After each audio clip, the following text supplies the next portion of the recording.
we are a team from MITRE, and we are going to walk you through some research that we've been doing lately. Very much like our abstract and the title of this talk, we created some novel tests for testing for cyber capabilities in large language models. We'll start with kind of the way we approach this and some other work out there, and then we'll go into the actual test that we built. 3 very different tests with demos, so it should be really cool. Let me first introduce us, and that's working. So I'm Michael Krometis, this is Marissa Daughter and Alex Byrne. We're the speakers, but we have a larger A team, which is all up here. So we also have Michael, Guido, Dan, Ethan, and Giampaolo. We actually work in different departments and divisions in MITRE, but we get to come together on this research project because it's very interdisciplinary. Because we're hitting cyber, we're hitting AI, we're hitting software development.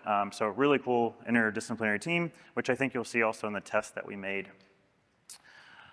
All right, so let's get into it. About a year ago, we started getting the question of, in a serious tone, should we be worried about these large language models? Are they an actual cyber threat risk? We did research, right? We looked at what was out there, and we're like, well, we don't see evidence of like serious offensive cyber operator capabilities, right? Like an LLM doing an actual offensive attack, many different tactics, maybe campaign style. But there's also not great tests for that. So we can't prove something if we don't know it can't do those things.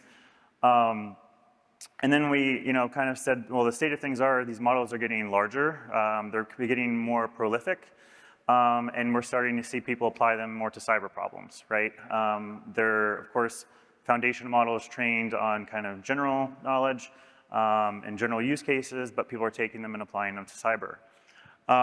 And so we didn't have a good answer, and I don't know if we have an overall good answer still, but we thought, well, we should, maybe not say maybe when people ask this and try to actually put data and tests around it. So what we're trying to do here is increase or make progress on this problem of how can we answer this question scientifically, maybe with some metrics, and maybe not just yes or no, a binary, but also show you an evolution of capability maybe, and where the trend is showing with these types of capabilities that certain LLMs may show. All right. So if you look what's out there, of course, we're not the first ones to think of this problem. Of course, you have the large companies that are creating the models are worried about this. What you first notice is there's a lot of different ways that people are trying to test for cyber capability, offensive cyber capability. Some of them make sense, some of them don't make sense. They're more interesting, but they're not actually relevant to a red teamer or offensive operator. So they're not really telling our defenders if this can actually do a capability. I know this chart's a little hard to read, but kind of the point of it is that we have a lot of projects and teams, other teams, approaching this from different ways. Their benchmarks are different. Some are using emulation, some are just using query and prompt.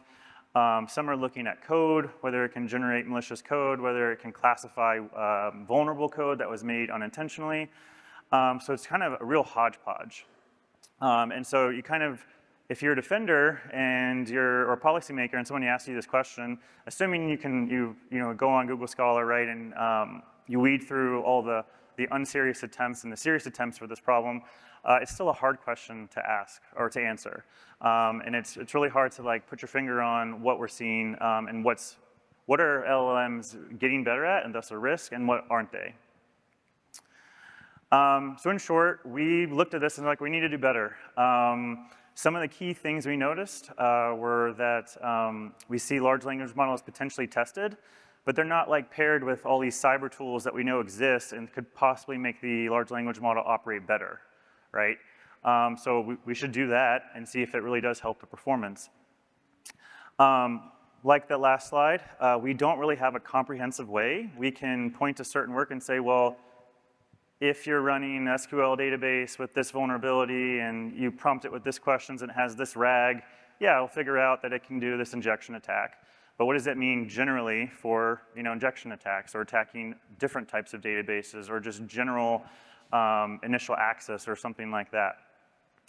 Last, we also noticed that with the proliferation of models and data sets, whatever type of test we make need to scale, and we need to be able to run them all the time. Because the models and the data sets are just going through the roof.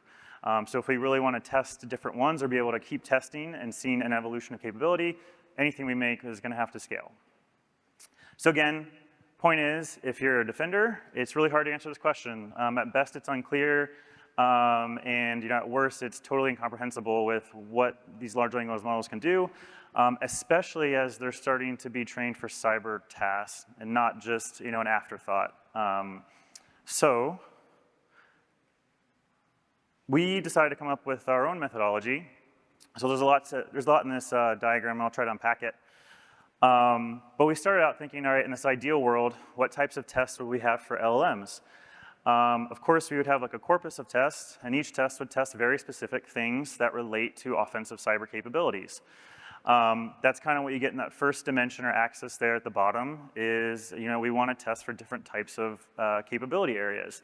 Also kind of a fun side note, we realized that even humans don't have a good definition of what is considered all OCO capability, and the whole point is that it's very large in scope, right? Is doing offensive cyber mean you can find vulnerabilities, or does it mean you can do an APT-style attack where you're trying to do attack path planning, right? So it's a very big spectrum of capability we're trying to test for. The second dimension was, okay, if this is the capability, what's the role that the LLM is playing while it's doing that capability? Is it just a knowledge assistant where the operator or the red teamer is asking for help and it's getting help, which may or may not be right? Is it kind of in a role of a co-orchestration where it's doing a human-machine teaming with the operator?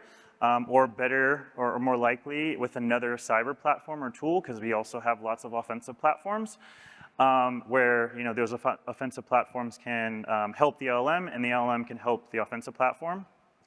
And then lastly, like the totally unassisted, you have a large language model, you ask it to run an attack maybe on a scoped IP space, and it does it, right?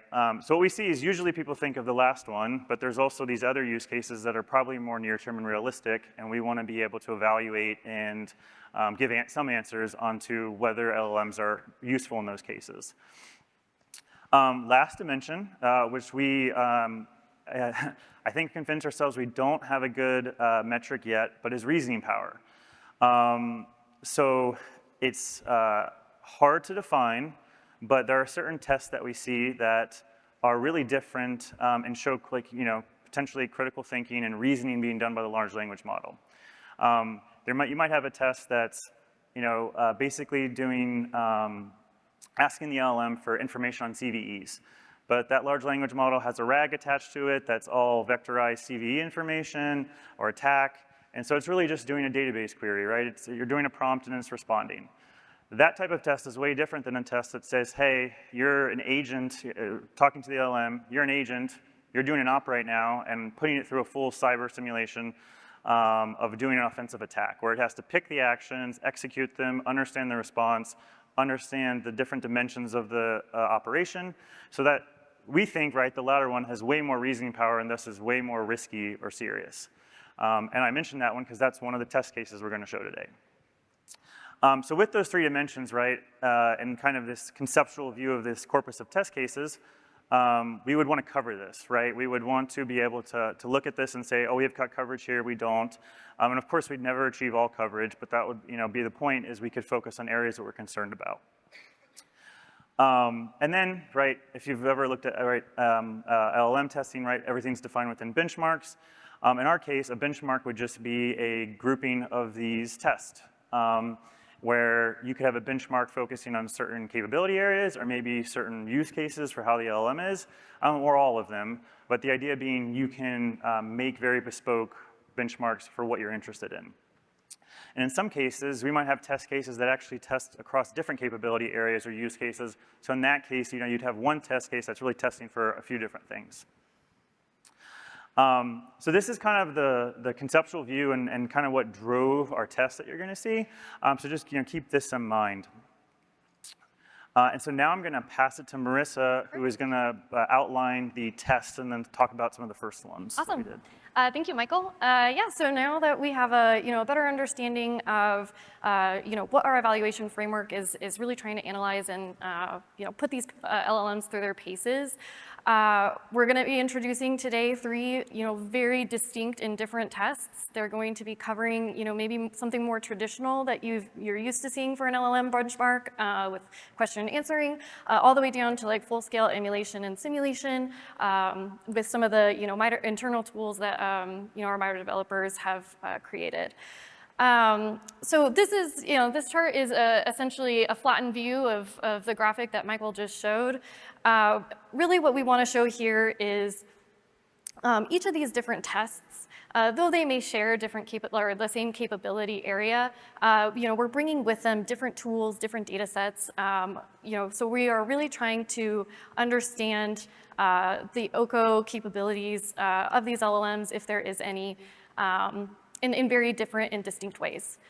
So just to kind of introduce them, we'll obviously go into more detail on all of these tests as well as give demos and some initial results. The first test that we'll be introducing is the threat actor competency test for LLMs called Tactile. We're looking at operational flow. This is going to be more traditional LLM benchmark kind of test with multiple choice Q&A. We see this as maybe something that's going to be a knowledge assistant as an operator or a red teamer is going through maybe a scenario or something of that nature. And right now we are just taking open source models for all of these tests. These are models that are just pulled from Hugging Face. We are not doing any RAG or fine tuning, and that's for all of these tests. If there is any guidance like we see for the CyberLayer simulation at the bottom, that's just going to be doing some more basic prompt engineering and helping the LLMs kind of guide them through the MITRE Caldera and CyberLayer frameworks, since sometimes they need a little bit of a boost to understand what all those 2 TPs mean. So yeah, these LLMs that we'll be testing and showing are open source. They kind of span different sizes between, so I think our smallest is the 7 billion parameter models up to 70 billion that we're hosting internally here at MITRE. Obviously, as Michael mentioned, we would like to, increase these tests to data sets that, or to large language models that are maybe fine-tuned or have some type of RAG implementation where they're getting a little bit of an extra boost of domain-specific knowledge that an operator may be using. I want to caveat that throughout the demos and the initial results, our team has really been focusing on good tests, designing good tests that are, really putting these LLMs through their paces and understanding the OCO space. So that is to say, these are very initial results that we'll all be presenting across these 3 different use cases or 3 different benchmarks.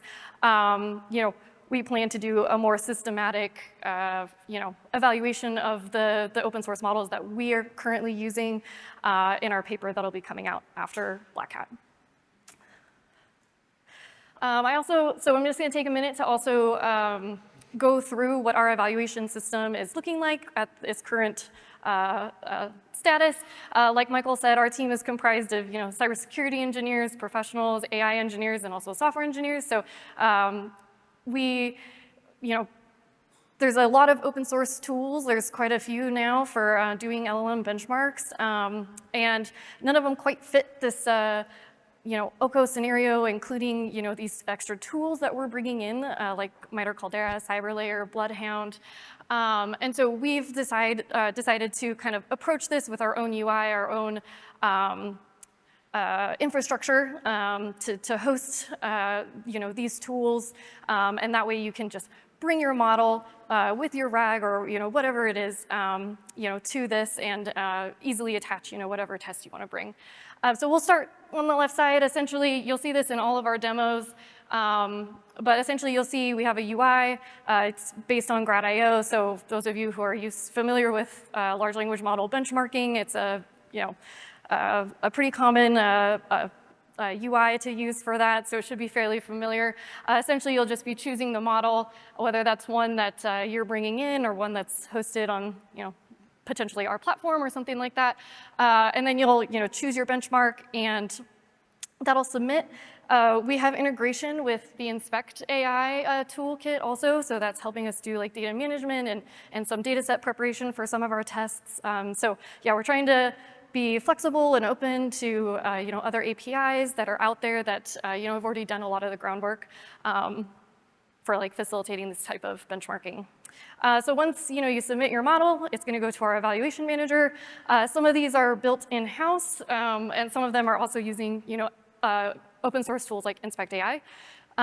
This will basically be the plumbing between the large language model and either the data set that will be created or any tool. So like I mentioned, we will be showcasing CyberLayer. We also have integration with MITRE Caldera and with BloodHound. I won't go into too much detail. We'll obviously do that later.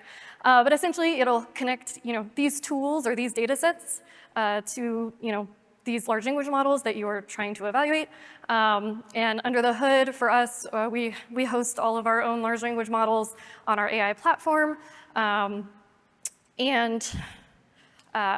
Essentially, it's just going to be reaching back out to there, and it'll populate our database for metrics and job logs, and then populate our UI with a leaderboard, as well as give you a chance to kind of explore those tests in another part of the UI. So you can see, what did those questions look like? What did that simulation and emulation look like? What was the network topology, if you're interested to understand that? All right. So now we kind of, this is the infrastructure. It's fairly basic. It's fairly flexible. We'll just kind of go straight into the tests. From the previous slide, the first test is the one that's going to be probably the most familiar to those who have seen LLM benchmarks.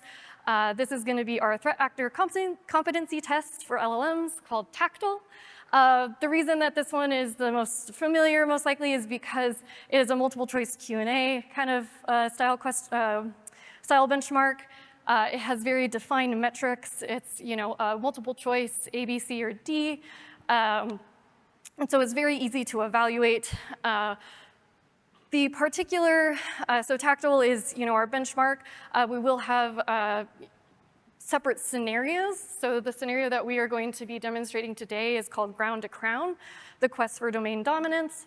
So this particular scenario of this benchmark is around 30 questions. And what these questions are designed to do is kind of emulate your offensive cyber operator. They need to get in and through, which is really critical for operators. And what makes these tests a little bit different than maybe the open source pen testing and capture the flag style data sets and benchmarks that are available right now. So the ground to crown scenario is scenario driven. So like I said, your large language model needs to get initial access and then get all the way through for command and control throughout 30 different questions. This particular benchmark was designed in-house on our team with our red teaming SMEs. And what makes this one, I think, really unique is that we have dynamic variable reconciliation. So what that means is essentially this chart on the bottom, there you see probably a lot of blue text. It's okay if you can't read it. The blue text is just indicating that these are all variables that can be randomized, shuffled. The questions will remain the same, but you can change hosts, subnets, IPs, the way that these things are connected, what types of files the LLM is attempting to potentially exfiltrate or see or find or whatever. And then those all get downstream populated into the actual questions themselves. So it's all connected, and then also obviously the questions are all randomized. So we really are trying our best to create tests that are prevent any memorization, but also scale. We can run this an infinite number of times and have an infinite number of different benchmarks for this one particular scenario. And I will say also, so this particular scenario also covers all 14 of MITRE ATT&CK tactics and 46 of the MITRE ATT&CK TTPs. And this scenario is using tools, vulnerabilities, exploits that red teamers will actually use because it is designed and created by red teaming experts on our team. Yeah, I think I'll leave it at that, and I'll just go into the demo so you guys can see how it works and how we're connecting all of those pieces together in our UI. Oh, thanks. Maybe.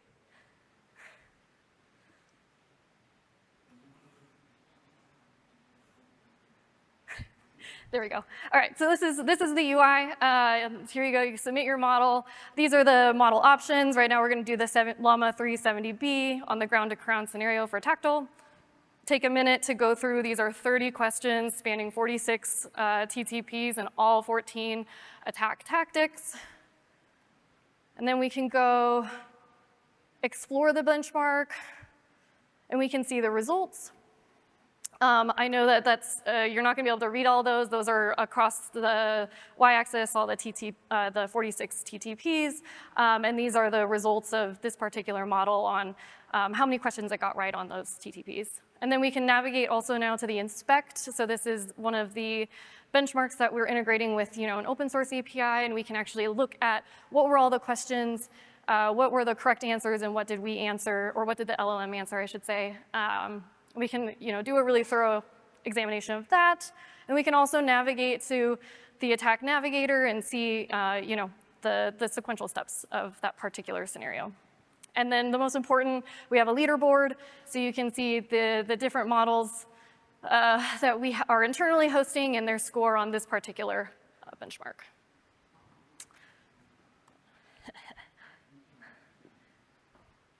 All right. So yeah, that was our demo, very quick. Again, I said it now 3 times, all for 14 minor attack tactics and 46 TTPs.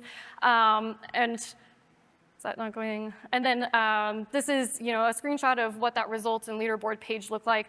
Again, we don't need to know, need to read this too thoroughly.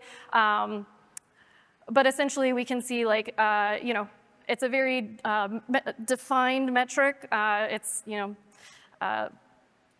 out of 4 is 25% chance. So we can, it's a very close metric to what we're familiar with on LLM benchmarks. And then this is a screenshot or a view of similar to what we saw on the demo, but I will say that this is an average of all 6 of those LLMs that we are currently hosting. Again, we are seeing, fairly good performance, 70% performance across, all of these, 6 different models that span, from fairly small open source models all the way to, 70 billion parameters that are not fine-tuned, aren't using RAG in any way.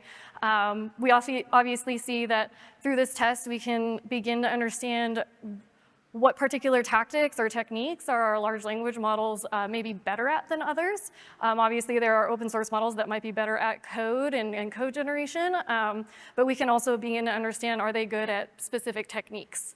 And so that's another really big advantage of this test, and just one of those capability areas that we'll begin to dig into once we do our more full-fledged evaluation. And with that, I'm going to hand it off now back to Michael to introduce our next test. All right.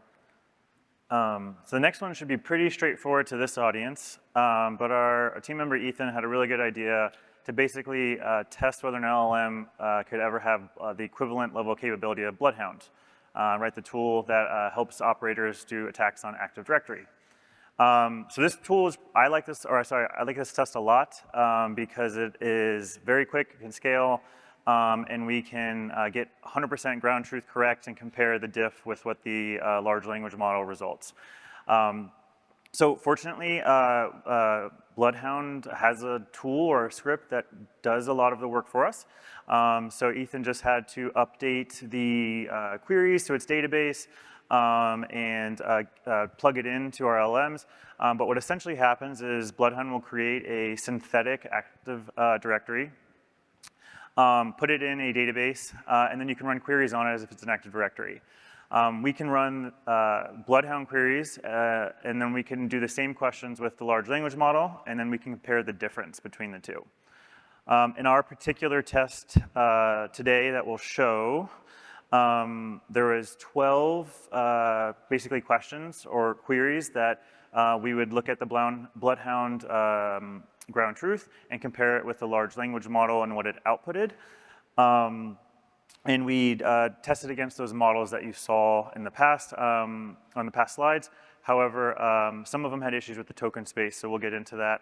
But I will go ahead and dive right into the demo. All right.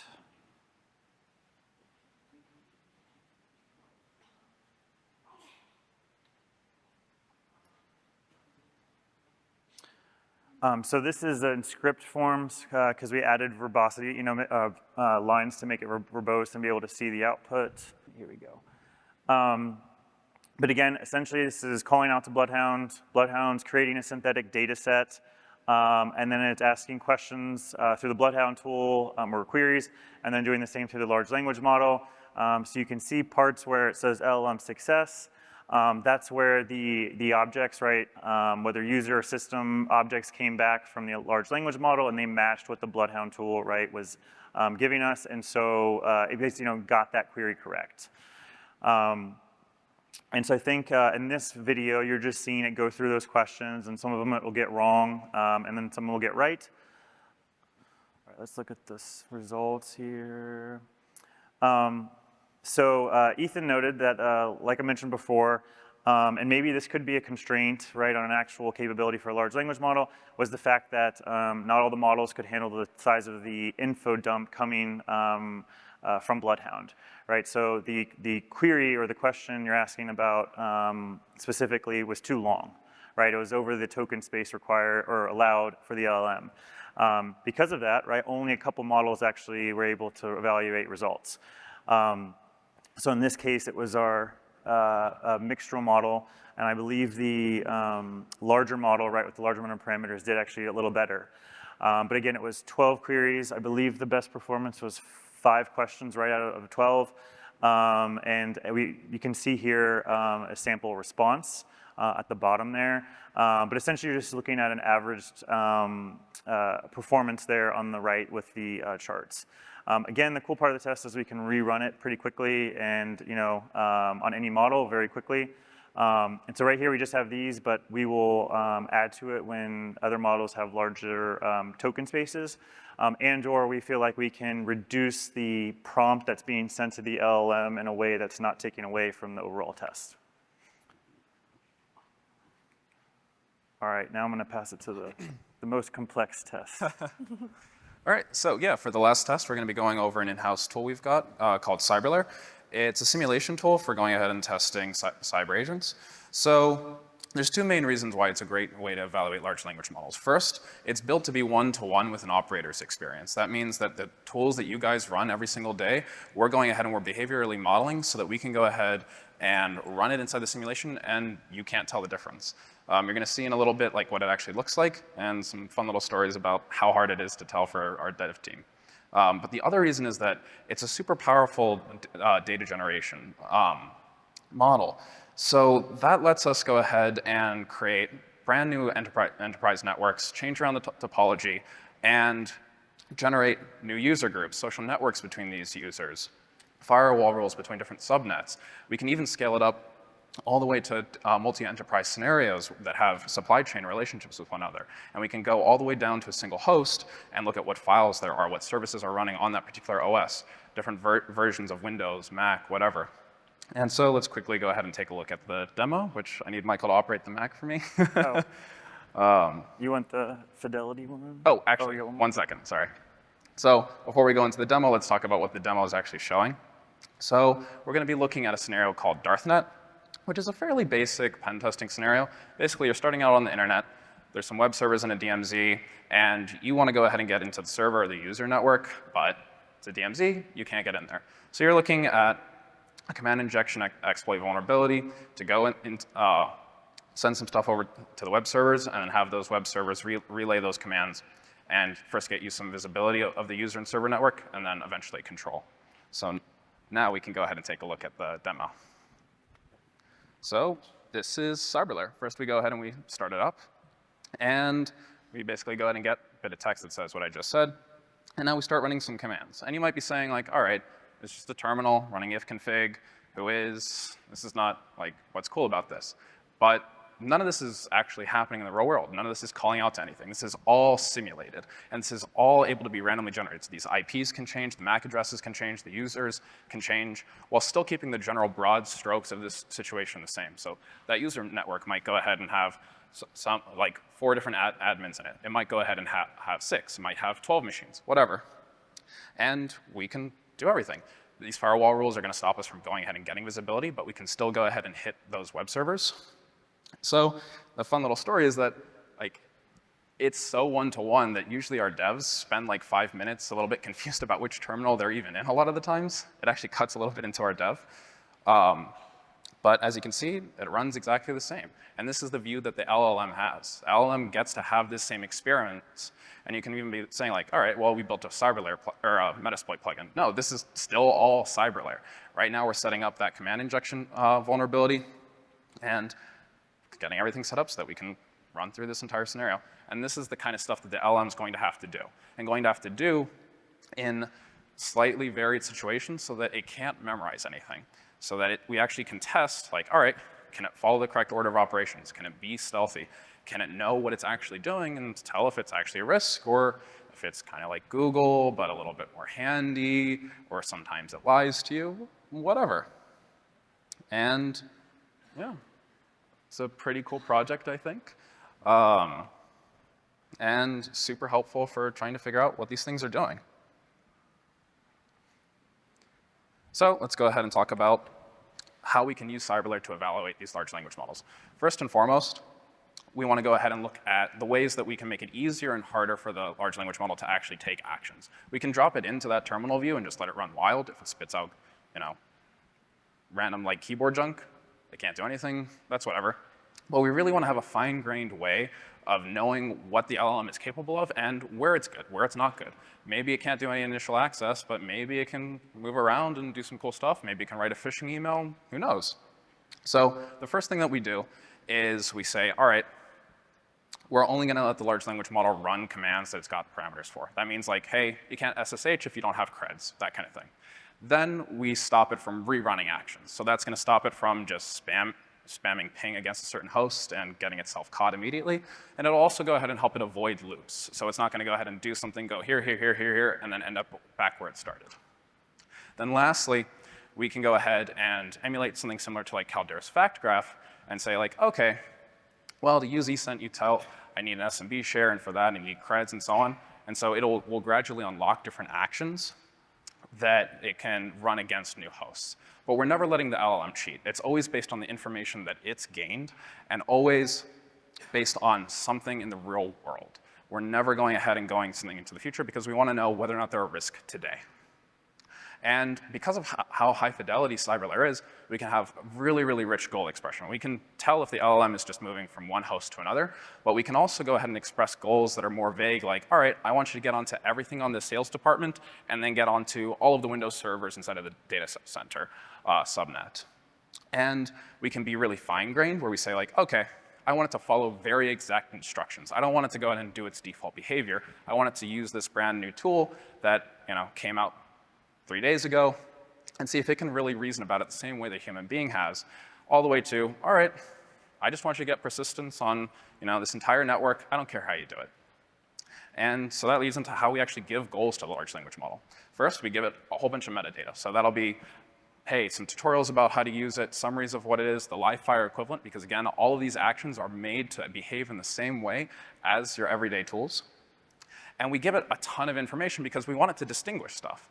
You can go ahead and get like a whole bunch of stuff in your tool belt and you're going to know what to use. And we want to know if the LLM has to be super restrained and only given like 5 different things it can do, or if we can give it a whole wealth of tools, there's already 60 plus in CyberLayer, and let it run wild and be really clever with what it uses. And as the operation progresses, it'll go, even with the highest level of guidance that we give it, from 5 different things that it can do at a single instance to over 500, depending on the size of the network. And then no matter what, whenever the LLM finally gives us an output, we can use grammar masking and fuzzy matching to manipulate the LLM and always map back down to something that can run in CyberLayer so that we can keep on testing, even if it flubs a little bit. And so to start talking about some of the tests that we run with CyberLayer with LLMs, here's probably the simplest. We're starting really, really easy because I feel like it's a lot to take in with all the other tests, where we've got just a few subnets. We're starting off on that radiant.gov subdomain, and we're just on one host, and we're just trying to get to another. But we're still giving it 14 different actions, a whole bunch of different stuff that it can use, some things that'll like take it nowhere, some stuff that'll get it caught. And we want it to be really specific with moving from one host to another and using ESENT util to do so. So it's got to do some setup to do that. It's got to be a little bit clever. And it does exactly that. So first it goes ahead and starts off with privilege escalation. Then it goes in and look at a cached ARP table to figure out what's inside of that network, find out where that host is. Then it goes ahead and does some cred dumping, uses those creds to go ahead and create an SMB share on the target host, and then uses ESENT util to laterally move on to that host. So this is some pretty cool stuff. It's able to live off the land. It's a very small scenario, so this is about as easy as it gets. We're going to graduate and get a little bit harder in a second. And this is a screenshot. I think I'm going to skip it for time. Go to the demo? Yeah, or no. There's a screenshot of what it looks like inside of our UI. So on the left, you see what the UI looks like, and on the right, that's the debug view. And basically the same as you saw before, we get to go and select from different large language models. If you've built up a RAG or a fine tune and you want to go ahead and run these same tests, you can. You just select it. Everything inside of CyberLayer is logged very extensively, so you can know everything that happens, every single firewall rule that's triggered, everything. Now, we're going to go forward, get a little bit more complex with the worm scenario. We start off with initial access inside of the sales department. There's workstations, POS systems, whatever. And then there's also a data center subnet. And we have the same loadout, a bunch of different tools, and a similar goal. But now it's a little bit more complex. There's more noise, more targets. If it goes ahead and does a lot of collection, that's one, going to be noisy on the network, and we can measure that. But more importantly, it's going to go ahead and just sort of spin its wheels, do a lot of stuff without actually getting towards that goal, which is what we want it to do and measure. And when we run this test, it's very simple. We just go ahead and we run it 15 times per model. And we just see, hey, how quickly could it actually do what we told it to do? And pretty interesting results, I think. There's a general trend with newer, larger models. They'll do better, and they'll do better more consistently. What we're measuring here is we're seeing like, okay, in this fixed scenario, does the large language model get lucky sometimes? Does it sometimes do the right set of things and sometimes gets unlucky and just loses its mind? Or is it always going ahead and making the right set of decisions, really beelining towards that target, using the information that's got access to in a really intelligent way? So the worst that we're seeing performing there is a mixtural 8 by 7 billion parameter model. And that's the one that did pretty well in the BloodHound test because it had that long context. But because it's an older model, smaller parameter size, it was a little bit waffly. Sometimes it did okay, sometimes eh. Whereas the newest Llama 3, 70 billion parameter model was really, really, really consistent. It always went ahead and got it on the mark. And we've got these different scenarios so that we can, like, all right, maybe we don't want to go in and run with mixtural for the next highest level scenario. But Llama, clearly, it's doing pretty good here, so we can graduate to a more complex scenario and see how well it does there. And now I'm going to give it back to Marissa. Perfect. We have like a minute left. So essentially what I want to leave everyone with is we spent a lot of our time designing, really distinct, really cool tests in our opinion. But we have so many ideas, and really what we're looking for through Black Hat and just, the people that we're meeting here is, bring your test ideas. Start thinking about, novel, unique tests that you could fit into our framework. We are MITRE, we love to open source, that is our mission, and so this framework and our evaluation setup and these tests and benchmarks, we will be open sourcing them. We'll have a paper coming out hopefully in the next month after Black Hat, but really we want tests from you guys. We want people who are, other red teamers, other cyber operators, to come up with these types of unique tests that are really going to put these LLMs through their paces so we can, be more assured when we are using them, in the wild. I think with that, 20 seconds left, I'll leave it at that. I don't know, we took the full 40 minutes, so probably don't do Q&A, but we will be going to a wrap room. So if anybody does have questions, you can just follow us to the wrap room. Yeah, thank you so much.